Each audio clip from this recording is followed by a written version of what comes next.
رحیم dear students, good bye mister Chips کا 5واں chapter ہے اور اس کا ٹائٹل ہے الوداع مسٹر چپس۔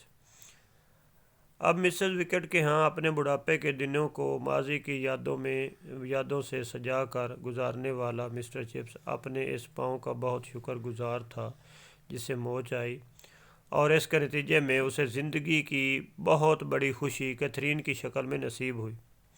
اگرچہ اس کے بعد وہ ساری عمر اس دیہاتی علاقے میں نہیں گیا تھا جہاں اس کی کیتھرین سے ملاقات ہوئی تھی، لیکن وہاں کی ایک ایک تفصیل اس کے دل میں ہمیشہ محفوظ اور روشن رہی۔ وہ شاندار چٹانیں، جھیل، موسلا دھار بارشیں، پگڈنڈیاں، اور پھر جھیل کے کنارے بیٹھنا اور چہل قدمی، فضا میں رچی ہوئی خوشبوئیں، اور پھر کیتھرین کی میٹھی ہنسی۔ کیتھرین ہمیشہ خوش نظر آتی تھی۔ ان دونوں نے کئی منصوبے بنائے اور کئی خواب دیکھ ڈالے۔ چپس البتہ قدرے بے چین سا رہتا کہ کیتھرین کو کہیں بروک فیلڈ میں رہنے سے کوئی دشواری پیدا نہ ہو۔ سکول کے کچھ اساتذہ ایسے تھے جو شادی شدہ تھے اور ان کی بیویاں ان کے ساتھ ہی رہتی تھیں۔ کیتھرین کہتی تھی کہ اسے سکول کے بچے اچھے لگتے ہیں، مگر چپس دل میں ڈرتا رہتا تھا کہ سینکڑوں طالب علموں کی موجودگی کہیں کیتھرین کے لیے ناخوشی کا باعث نہ بن جائے۔ کیتھرین نے اسے کہا تھا،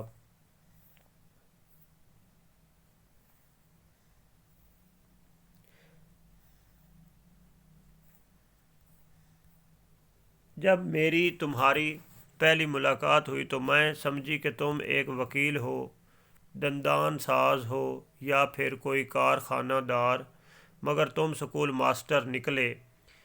ان سب سے مختلف، ان سب سے زیادہ اہم، میں سوچتی ہوں کہ ایک استاد بے شمار زندگیوں کو متاثر کرتا ہے، ان بچوں کی زندگیاں جنہیں مستقبل کی دنیا کی ذمہ داریاں سنبھالنی ہوتی ہیں۔ اس سے زیادہ خلق خدا کی خدمت اور کیا ہو سکتی ہے؟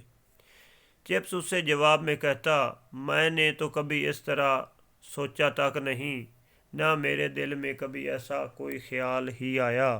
میں تو بس اتنا جانتا ہوں کہ مجھے اپنا فرض محنت اور ایمانداری سے ادا کرنا ہے، اور مجھ سے کچھ ہو سکتا ہے وہ میں کرتا ہوں۔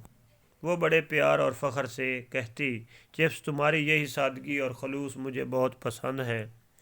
ایک دن چمکیلی صبح کے وقت چپس نے اسے اپنے بارے میں بتاتے ہوئے کہا تھا، میری تعلیمی قابلیت غیر معمولی نہیں ہے بلکہ عام سی ہے۔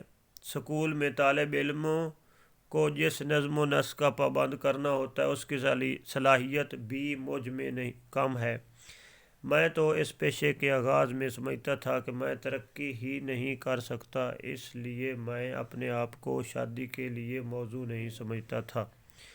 وہ کیتھرین کو بڑی کسر نفسی سے اپنے بارے میں بتاتا رہا۔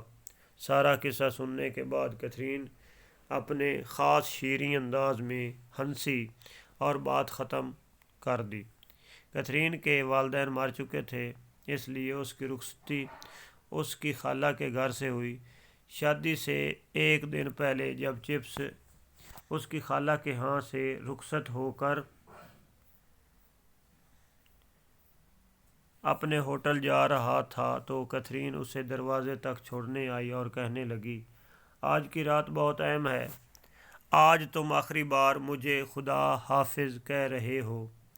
مجھے یوں محسوس ہو رہا ہے جیسے میرا سکول میں پہلا دن ہو اور مجھے تمہاری کلاس میں داخل ہونا ہے۔